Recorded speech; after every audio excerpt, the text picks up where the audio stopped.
নমস্কার বন্ধুরা, সভ্য শুভ্র ব্লগসে নতুন একটি পর্বে আপনাদের আরও একবার স্বাগত জানাই। এখন বাজে সকাল 11টা আর আমরা কিন্তু এখন ছোলা বাদাম খেতে ব্যস্ত। হ্যাঁ, আমরা একটু অন্য প্রজাতির মানুষ, তো এই জন্য আগে চা বিস্কুট খেয়ে নিয়ে তারপর ছোলা বাদাম খাই। এই কথা বলতে বলতেই হাত থেকে পড়ে গেছে ছোলা আর পুরো বিছনা ভিজিয়ে ফেলেছে। এদিকে সকাল থেকে বৃষ্টির ওয়েদার থাকার জন্য জল নিয়ে বেরোতেও আজকে কিন্তু অনেক দেরি হয়ে গেল। গাড়িতে জল লোড হয়ে গেছে কিন্তু বেরোতেই অনেকটা দেরি হয়ে গেল। আসলে বৃষ্টির ওয়েদারে না বেরোতে একটুখানি দেরি হয়, এটাই স্বাভাবিক।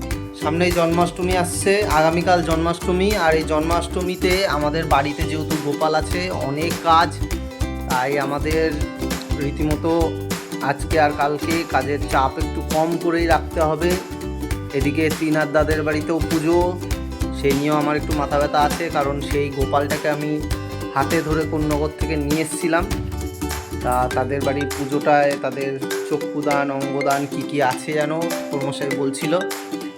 এদিকে শুভ্রাও কিন্তু পুরো রেডি হয়ে গিয়েছে আমাদের ওই বাড়ি যাবে বলে। আর এই যে দেখতেই পাচ্ছ, ঘরের মধ্যে সব জামা কাপড় মেলা। এই বর্ষার সময় একেবারে ঘর পুরো ভরা। এই যে ইতিমধ্যে শুভ্রা সিঁদুর পড়তে ব্যস্ত। ওরে বাবা, বিশাল ব্যাপার। স্বামীর মঙ্গলার্থে সে সিঁদুর করে নিল। চলো, এবার এই যে শুভ্রা গেট লাগাচ্ছে। এই বাড়ি এখন সিল হয়ে গেল। শুভ্রার গেট লাগানো শেষ হতেই আমি কিন্তু আমার যে জলের গাড়ি আছে তারও গেটটা লাগিয়ে দিলাম, যাতে জলগুলো না পড়ে যায় সেজন্য।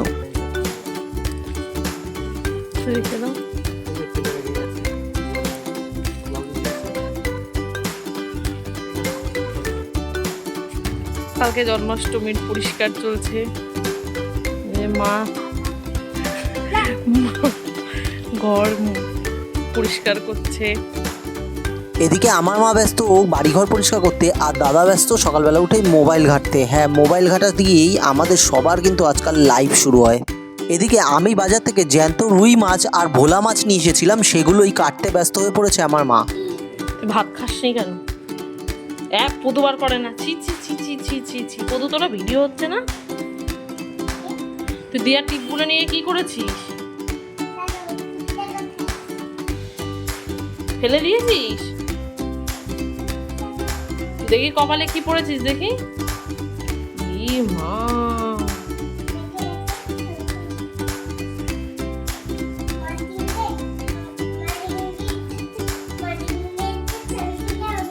মর্টিন। এ হলো আমাদের সবার প্রিয় কুকুর মর্টিন, আর এ কিন্তু আমাদেরই বাড়ির চত্বরেই তার বসত বাড়ি গড়ে উঠেছে জন্ম থেকেই। তবে সারাদিন আমাদের বাড়ি কিন্তু মাতিয়ে রেখেছে আমাদের এই ভাগ নিয়ে।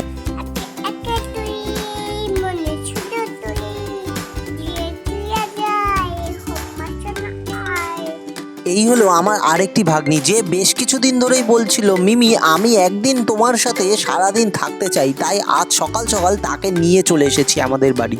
দুঃখের কথা হলো বেলা তখন বাজে 1টা আর আমি খাচ্ছি সকালের খাবার। আহা, ওম শান্তি।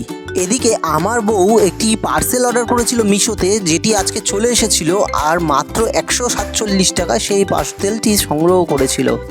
সত্যি পার্সেলটি দেখে কিন্তু আমি একেবারে অবাক। সত্যি এত বড় একটি মালা কিভাবে ঘন্টার পর ঘন্টা মেয়েরা গলায় রাখে, এটা ভেবে কিন্তু আমি একেবারে অবাক হয়ে যাই।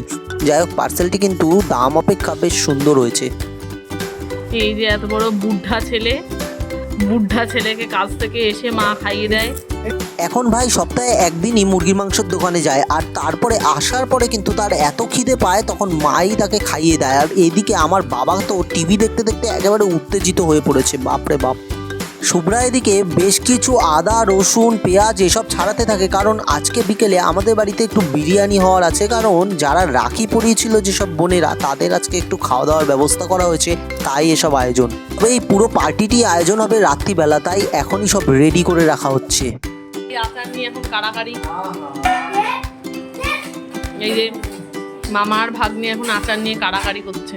জানেন তো, রাস্তা থেকে আসার সময় আজকে দেখলাম এক জ্যাঠামশাইকে সব রকমের আচার বেচতে বেচতে যাচ্ছে। তা আমি এই কুলের আচারটি নিলাম মাত্র 20 টাকার বিনিময়ে এক প্যাকেট। এদিকে আমার ভাগ্নি আমার কাছে মোমো খেতে চেয়েছিল, আর আমি কিন্তু তার জন্য মোমো নিয়ে হাজির হয়ে গিয়েছিলাম। খেতেও বেশ ভালোই বললো, কিন্তু আমার কিন্তু খুব একটা স্বাদ ভালো লাগলো না এই মোমোর।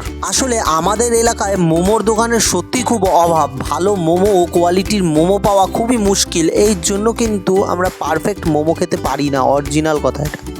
এদিকে চিকেন বিরিয়ানি তো হচ্ছিলই, তার সাথে এই ডিম কষা খাওয়ানোর ব্যবস্থা করা হয়েছিল। আর ডিম কষাটা দেখে কিন্তু অসাধারণ লাগছিল। এই যে আলুও রেডি হয়ে গিয়েছিল, এদিকে চিকেন কষা আর রাইসটা তৈরি হচ্ছিল। আপনাদের পুরো ভিডিওটা দেখাতে পারলাম না, কারণ আর একটু টাইম লাগবে। ভিডিওটি যদি আপনাদের ভালো লাগে তাহলে অবশ্যই একটি লাইক করে দেবেন আর কমেন্ট করে জানাবেন কেমন লাগলো। দেখা হবে পরবর্তী পর্বে। ভালো থাকবেন, সুস্থ থাকবেন, আর আমাদের চ্যানেলে নতুন হলে ফলো বা সাবস্ক্রাইব করতে ভুলবেন না চ্যানেলটিকে। একটি লাইক কিন্তু অবশ্যই করে দেবেন। ভালো লাগলে অনেক অনেক অনেক শেয়ার করে দেবেন। ভালো থাকবেন, ধন্যবাদ।